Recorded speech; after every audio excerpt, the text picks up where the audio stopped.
Já pararam para pensar que uma das buscas mais profundas pelo sentido da vida pode ter sido escrita, tipo, há milhares de anos?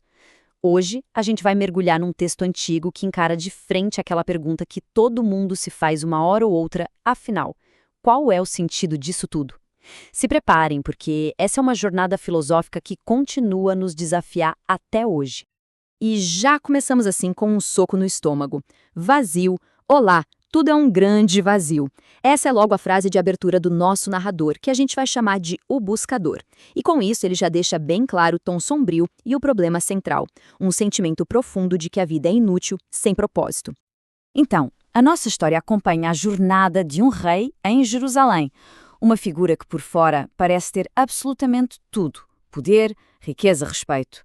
Mas por dentro ele enxerga a vida como um ciclo sem fim e sem sentido. E é por isso que ele embarca numa busca desesperada por algum significado. Essas aqui são as primeiras observações que alimentam o desespero dele.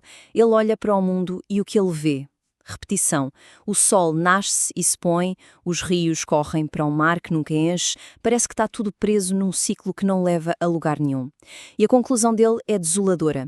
A própria existência humana segue esse mesmo padrão. E essa ideia vira uma espécie de refrão que ecoa ao longo de toda a busca dele, a conclusão que sempre volta. A imagem de nadar contra a maré é perfeita, né? Captura exatamente aquele sentimento de esforço inútil. Não importa o quanto a gente se esforce, parece que estamos sempre lutando contra uma força que anula todo o nosso progresso. Ok, então qual é a primeira parada nessa busca por sentido? O buscador usa a sua maior ferramenta, o intelecto. Ele acredita que através do conhecimento e da sabedoria, ele vai conseguir, sabe, decifrar o enigma da vida e finalmente encontrar um propósito que dure. Mas aí vem a surpresa. Mesmo sendo o cara mais sábio da sua época, ele descobre que a busca pelo conhecimento não traz satisfação. Pelo contrário, leva mais frustração. A sabedoria pode até explicar o mundo, mas como ele descobre, não resolve o problema fundamental de por que a gente está aqui. Isso aqui é brilhante porque mostra um paradoxo muito doloroso. Sabe aquela sensação de que quanto mais a gente sabe sobre os problemas do mundo, mais pesado tudo fica? Foi exatamente isso que aconteceu com ele. Ter mais consciência só aumentou o fardo. O conhecimento não foi a cura, foi um amplificador da angústia dele. Já que a sabedoria falhou, o buscador muda de tática e de forma radical. Ele vira as costas para as buscas intelectuais e mergulha de cabeça no extremo oposto. Puro hedonismo e materialismo. Se a mente não deu respostas, talvez o corpo e as posses deem, certo? A linguagem aqui é muito direta, né? Ele não decide só procurar uns prazeres, ele decide cair na gandaia de vez. É uma entrega total à busca por diversão, por riqueza, por grandes projetos, testando os limites do que o mundo material pode oferecer. E a escala dos projetos dele é, assim, monumental. Dá uma olhada. Ele não construiu só uma casa. Foram casas formidáveis. Não plantou um jardim, mas parques e vinhas inteiros.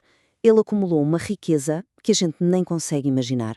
Juntou couros, realizou todos os desejos possíveis. Ele literalmente tentou construir o paraíso na Terra para si mesmo. E mais uma vez, o resultado é dolorosamente familiar.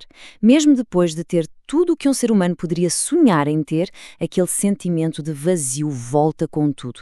Nenhum projeto, nenhuma riqueza, nenhum prazer deu a ele um significado que durasse. Foi tudo só uma distração temporária.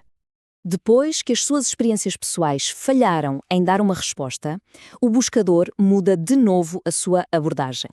Ele para de olhar só para si mesmo e começa a observar as verdades fundamentais e inevitáveis do mundo ao redor. As coisas que estão totalmente fora do seu controlo.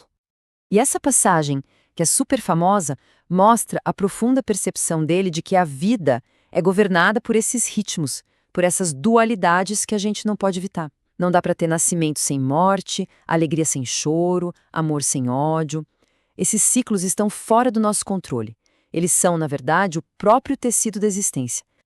Ele até reconhece que, no dia a dia, a sabedoria parece ter uma vantagem clara. O sábio navega pela vida com mais clareza, enquanto o insensato vive meio que na confusão. Parece uma distinção óbvia e super importante, não é mesmo? Só que aí vem o balde de água fria. Ele destrói essa distinção com a verdade mais brutal de todas: a morte. A morte é o que nivela todo mundo. Não importa se alguém viveu com sabedoria ou como um tolo, se foi rico ou pobre, o destino final é exatamente o mesmo.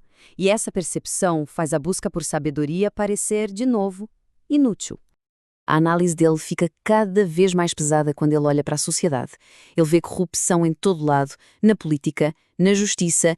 Ele vê o sofrimento dos oprimidos sem ninguém para ajudar. E a conclusão dele é chocante.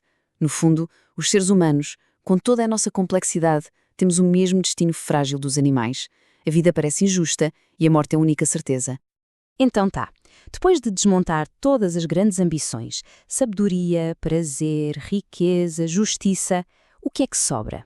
É exatamente aqui que a busca dá uma virada totalmente inesperada e chega a uma conclusão surpreendentemente simples. A primeira parte da resposta é uma aceitação radical das nossas circunstâncias. Em vez de ficar lutando o tempo todo contra o que a gente não pode mudar, a verdadeira sabedoria, para ele, está em abraçar a vida que nos foi dada, com todas as suas limitações e possibilidades.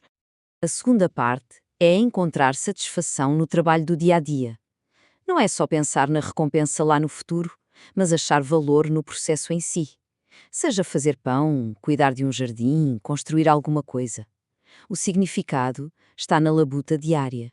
E a terceira peça desse quebra-cabeça é a mais humana de todas: encontrar alegria na conexão.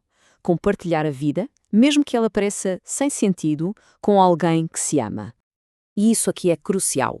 O buscador não apresenta esses prazeres simples, trabalho, amor, aceitação, como se fossem um prêmio de consolação por não se encontrar um grande propósito. Pelo contrário, ele os descreve como um presente divino. O sentido não está em algo grandioso que a gente alcança, mas em apreciar os pequenos e belos presentes que já estão bem aqui, na nossa frente. A mensagem final reforça essa ideia com um senso de urgência. A resposta não está em achar um propósito final e transcendente, mas em viver o momento presente ao máximo. Se a vida é curta e frágil, então cada dia, cada oportunidade, tem que ser agarrada com unhas e dentes. É a nossa única chance. E a gente termina com essa pergunta para reflexão.